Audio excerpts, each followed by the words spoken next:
Bonjour ou bonsoir à toi qui regarde cette vidéo. Mon ami, dans cette série de vidéos nous allons parler de quelque chose qui nous concerne directement, puisqu'il s'agit de notre époque, à savoir les temps de la fin. Nous allons voir ce que nous disent les Saintes Écritures à ce sujet, et ce que nous devons savoir, afin d'être prêts en vue de ce qui doit advenir prochainement, ici-bas sur cette terre. Aujourd'hui nous verrons ce que dit la Bible sur l'enlèvement des croyants, ainsi que les événements qui vont le précéder dans le temps. Prêt? Alors allons-y.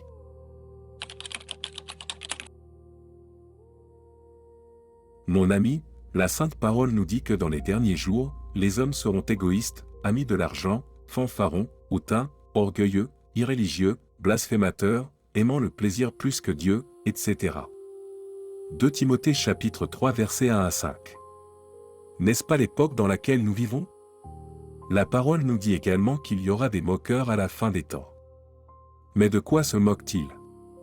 Eh bien, ils se moquent de Jésus et ils se moquent également de son retour, disant que cela n'arrivera jamais. 2 Pierre chapitre 3 versets 3 à 4.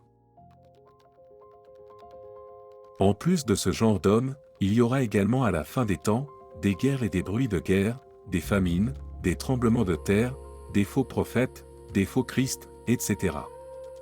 Les chrétiens seront également fortement persécutés pour leur foi, Matthieu chapitre 24 versets 4 à 11. Tout ceci est en train d'arriver mon ami, et ce n'est que le début des douleurs de l'enfantement, mais tu ne dois pas avoir peur, car Dieu sauvera ceux qui auront été fidèles et sincères.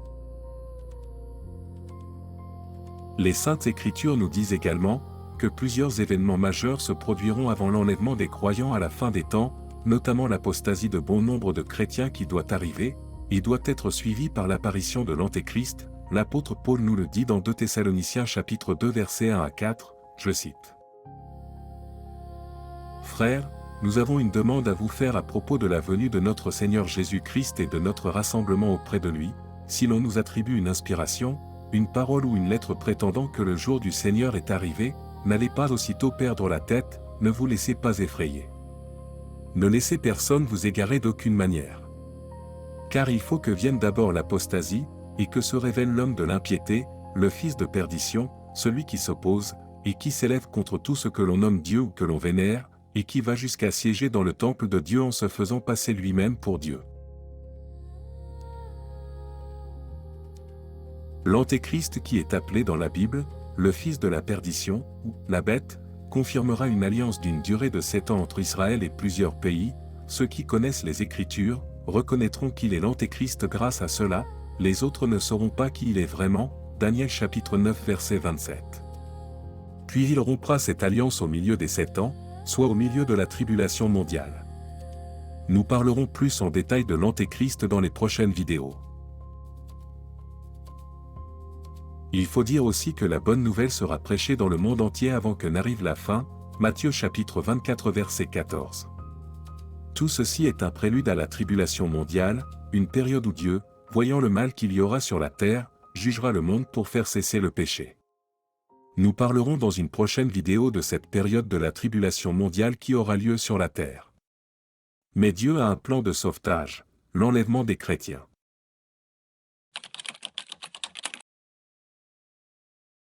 Tu vois mon ami, l'enlèvement de l'Église est un événement mondial durant lequel une partie des chrétiens sera enlevée de la terre.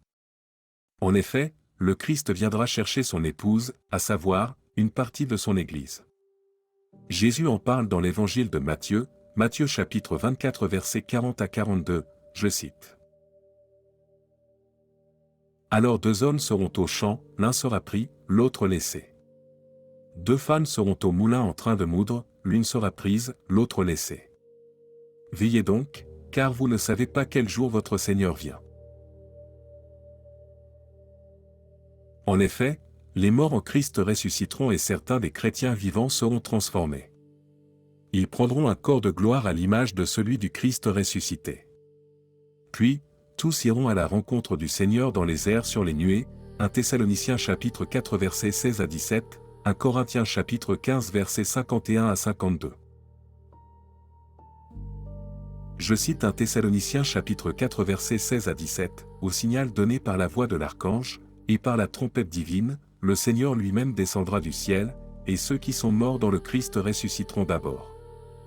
Ensuite, nous les vivants, nous qui sommes encore là, nous serons emportés sur les nuées du ciel, en même temps qu'eux, à la rencontre du Seigneur.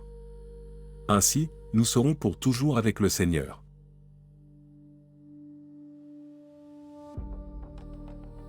Mais alors qui sera enlevé chez les vivants? Mon ami, pour comprendre qui sera enlevé chez les vivants, il faut lire la parabole des 10 vierges que l'on trouve dans Matthieu 25. Jésus nous dit concernant l'enlèvement. Alors, le royaume des cieux sera comparable à 10 jeunes filles invitées à des noces, qui prirent leur lampe pour sortir à la rencontre de l'époux. 5 d'entre elles étaient insouciantes, et 5 étaient prévoyantes. Les insouciantes avaient pris leur lampe sans emporter d'huile, tandis que les prévoyantes avaient pris, avec leur lampe, des flacons d'huile.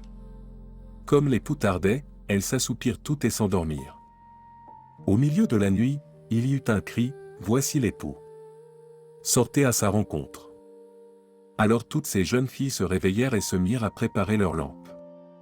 Les insouciantes demandèrent aux prévoyantes, « Donnez-nous de votre huile, car nos lampes s'éteignent. » Les prévoyantes leur répondirent, « Jamais cela ne suffira pour nous et pour vous, allez plutôt chez les marchands vous en acheter. » Pendant qu'elles allaient en acheter, l'époux arriva. Celles qui étaient prêtes entrèrent avec lui dans la salle des noces, et la porte fut fermée. Plus tard, les autres jeunes filles arrivèrent à leur tour et dirent, « Seigneur, Seigneur, ouvre-nous. » Il leur répondit, « Amen, je vous le dis, je ne vous connais pas. » Mais qu'est-ce que cette parabole veut dire?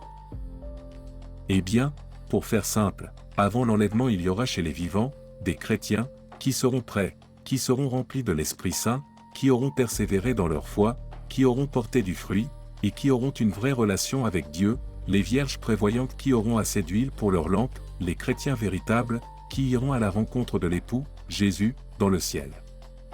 Ils sont l'épouse du Christ avec ceux qui sont morts en Christ.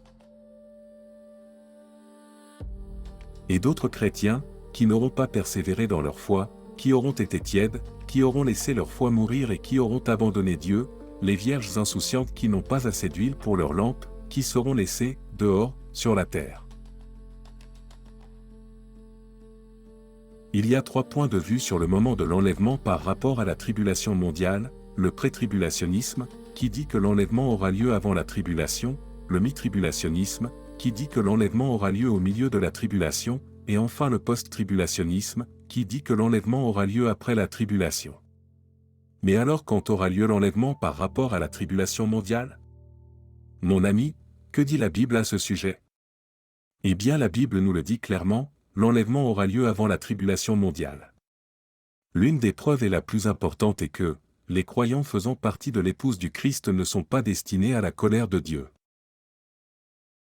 1 Thessaloniciens chapitre 5 verset 9 nous dit, « Car Dieu ne nous a pas destinés à subir la colère, mais à entrer en possession du salut par notre Seigneur Jésus-Christ. » Que ferait donc l'épouse du Christ dans la tribulation qui est appelée la colère de l'agneau, la colère de Jésus, et qui est la manifestation de la colère de Dieu sur la terre, Apocalypse chapitre 6 versets 16 à 17.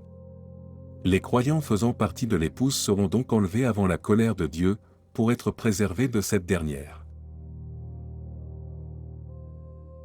Les seuls qui seront préservés en restant sur la terre pendant la colère de Dieu seront les 144 000 élus, qui seront préservés car marqués par Dieu, Apocalypse chapitre 7 versets 1 à 4. Également, il est impossible que l'enlèvement ait lieu après la tribulation, tout simplement parce que Dieu veut protéger les chrétiens composant l'épouse du Christ, de la deuxième partie de la tribulation appelée « heure de la tentation », quand l'Antéchrist va s'auto-proclamer Dieu et imposer la marque de la bête. Donc il est impossible que les croyants composant l'épouse du Christ passent par l'heure de la tentation. Ils seront donc enlevés avant, Apocalypse chapitre 3 verset 10.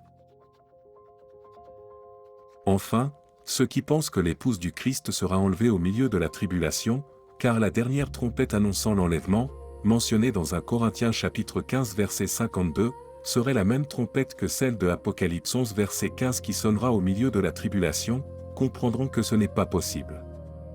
Car ces 2 trompettes différentes, l'une sonne pour l'enlèvement avant la colère de Dieu, alors que l'autre sonne pendant la colère de Dieu pour annoncer des jugements. L'enlèvement n'aura donc pas lieu au milieu de la tribulation, mais bien avant. Le bon point de vue sur le moment de l'enlèvement par rapport à la tribulation est donc le pré-tribulationnisme. Nous pouvons donc dire que Jésus va mettre à l'abri son épouse de la tribulation pour la préserver. Mon ami, si tu veux échapper à la tribulation mondiale, la colère de Dieu, sois prêt pour l'enlèvement. Dans la prochaine vidéo, nous parlerons justement de la tribulation. Abonne-toi pour ne pas manquer la suite de cette série de vidéos. Et n'hésite pas à mettre un pouce bleu et à partager. Merci et à la prochaine.